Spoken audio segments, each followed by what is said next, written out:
ఇక్కడ కనిపిస్తున్నటువంటి 4 ఫోటోలు వీళ్ళ నలుగురితో ముగిసింది కాదు. ఇవి లేటెస్ట్ అన్నమాట. టీడీపీ పార్టీకి సంబంధించినటువంటి ఎమ్మెల్యేల దురాగతాలు, రాసలీలలు, వేధింపులు, నైట్ కాలింగ్లకు సంబంధించి లేటెస్ట్ కాబట్టి ఈ ఫోటోలు చూపిస్తున్నా. వీళ్ళల్లో అనంతపురం ఎమ్మెల్యే చాలా స్పెషల్. ఆయన చాలా స్పెషల్ ఎందుకంటే ఆయన డైరెక్ట్గా జూనియర్ ఎన్టీఆర్ తల్లిని మాటలు మనం చెవులతో వినలేని విధంగా దూషించారు. మనం వినలేం కాబట్టి అలాంటి పదాలు బీప్ వేసి మీకు ఒక్కసారి వినిపిస్తా, వినండి. ఆ పదాలు మనం వినలేం, మన చెవులతో వినలేం. కొంచెమైనా సంస్కారం కలిగినటువంటి వ్యక్తులం కాబట్టి మనం వినలేం కాబట్టి బీప్ వేసి వినిపిస్తాను, వినండి. మీకేదైనా డౌట్ ఉంటే ఆయన ఏం మాట్లాడారు క్లియర్గా, ఎటువంటి దూషణలు చేశారు, ఎలాంటి బూతులు వాడారు, ఏ రకంగా నీచమైన భాష వాడారు మీకు తెలుసుకోవాలనుకుంటే ఆంధ్రజ్యోతి దినపత్రికలో వర్డ్ టు వర్డ్ వాళ్ళిద్దరు ఏం మాట్లాడుకున్నారు పార్టీ నాయకుడితో, ఈయన ఏం మాట్లాడారనేది వర్డ్ టు వర్డ్ మీకు ఉంటుంది. అది చదువుకోండి, ఆంధ్రజ్యోతిలో చదువుకోండి. ఓకేనా? ఒక్కసారి ఆ ఆడియో వినిపించండి. 16 అంటే 16 పెట్టిచ్చేసినాను అప్పుడే. వస్తున్నా చూడు. నువ్వు వస్తావా? కదా పర్లేదు. సినిమాకి ఎట్లా పోతారు మీరు? పర్మిషన్లు ఉన్నాయా? నా పర్మిషన్ గవర్నమెంట్ ఇచ్చింది నాకు. పర్మిషన్లు లేవు. పర్మిషన్ లేవు. పర్మిషన్ లేవు, ఆపిస్తున్నా. ఎందుకులేనా మరికినా తప్పగా నా ముందు నుంచి నా ఫ్యాన్స్ లో మనిషి మాకి ఎట్లా పోతారు అంట.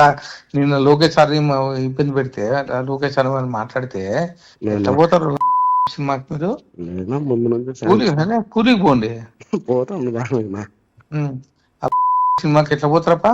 ముందు నుంచి ఉన్నా ఫ్యాన్స్ వాడు పార్టీలో కలిసి రావాలి కదా, లోకేష్ తో కలిసి రావాలి కదా. అదే ముందు నుంచి రాడు కదా ఇప్పుడు. అప్పయ్యా ఆ సినిమా కాలుస్తాము, నువ్వు వేపించుకో. ముందు నుంచి వేపించుకో, నువ్వు వేపించుకో, కాల్చి అడుగు. మనమేంది వాళ్ళ సినిమా మనకు సంబంధం ఏం లేదా? నువ్వు ఎట్లా వేపిస్తావయ్యా? మనమేం చేపిస్తాంనా? కానా ఆ రీలు రాదు, ఎట్లా వేపిస్తావా? మనమేముంది మనం సినిమా చూసాం. లేదు అసలు రాదు, చూడు cinema reel.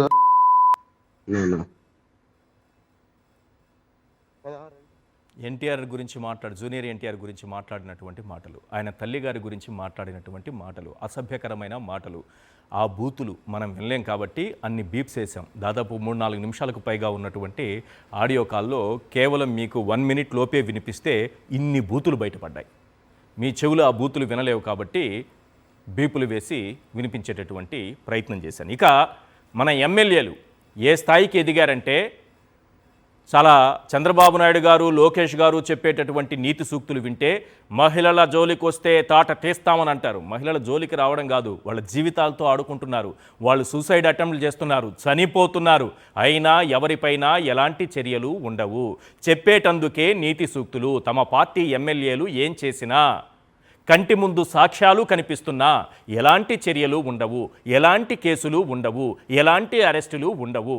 2 examples, latest examples, 2 అంటే 2 మీకు చూపిస్తాను. 1 చూడండి. గుంటూరు ఈస్ట్ ఎమ్మెల్యే వేధింపులు తాళలేక ఓ మహిళ ఆత్మహత్యాయత్నం. ఆముదాల వలస ఎమ్మెల్యే వేధింపులు తాళలేక మరో మహిళ ఆత్మహత్యాయత్నం. సౌమ్య ఎమ్మెల్యే కోన రవి బాధితురాలు ఆత్మహత్యాయత్నం చేశారు. నైట్ కాలింగ్లతో వేధిస్తున్నారని పదే చెప్పినా ఎవరూ పట్టించుకోలేదు. బహిరంగంగా బయటకు వచ్చి ప్రెస్ ముందు మైకుల ముందు కన్నీళ్లు పెట్టుకుని ఏడ్చినా వేధింపులు ఆగకపోవడంతో ఇక బ్రతకడం వ్యర్థమని తెలిసి ఆత్మహత్యాయత్నం చేశారు. సౌమ్య ఈరోజు హాస్పిటల్లో ఉన్నటువంటి దృశ్యాలు. కానీ చంద్రబాబు నాయుడు గారు, లోకేష్ గారు ఏ చర్యలు తీసుకోరు. లోకేష్ గారికి చాలా బాధ. అసలు షర్మిల గారు జగన్మోహన్ రెడ్డి గారికి రాఖీ ఎందుకు కట్టలేదని ఆయన ఎంత బాధపడ్డారో మనం చూసాం. అంటే ఒక చెల్లెమ్మ కట్టలేని పరిస్థితికి వెళ్ళిపోయిందని ఆయన చాలా బాధపడ్డారు. వీళ్ళు చెల్లెమ్మల గారు రాఖీ కట్టలేదని బాధపడిపోయారు లోకేష్ గారు. చూడండి, ఇక్కడ సూఫియా ఎమ్మెల్యే నజీర్ బాధితురాలు. గుంటూరు ఈస్ట్ ఎమ్మెల్యే వీడియో కాల్లో చాలా మంచి ఎక్స్ప్రెషన్స్తో, మంచి ఎక్స్ప్రెషన్స్ మామూలుగా కావు, అలాంటివి మంచి సైన్లు. ఇలాంటివన్నీ చేస్తూ వీడియో కాల్లో దొరికిపోతే తర్వాత ఏదో మేనేజ్ చేసుకున్నారు. ఆయన నిజంగానే ఇలాంటి వేధింపులకు పాల్పడ్డారని సూఫియా అని ఆ పార్టీకి సంబంధించిన అమ్మాయి వచ్చి చెబితే ఆ అమ్మాయికి మళ్ళీ వేధింపులు మొదలయ్యాయి. ఈరోజు మొన్న 2 రోజుల క్రితం ఆ అమ్మాయి కూడా సూసైడ్ అటెంప్ట్ చేసింది. ఇది పరిస్థితి.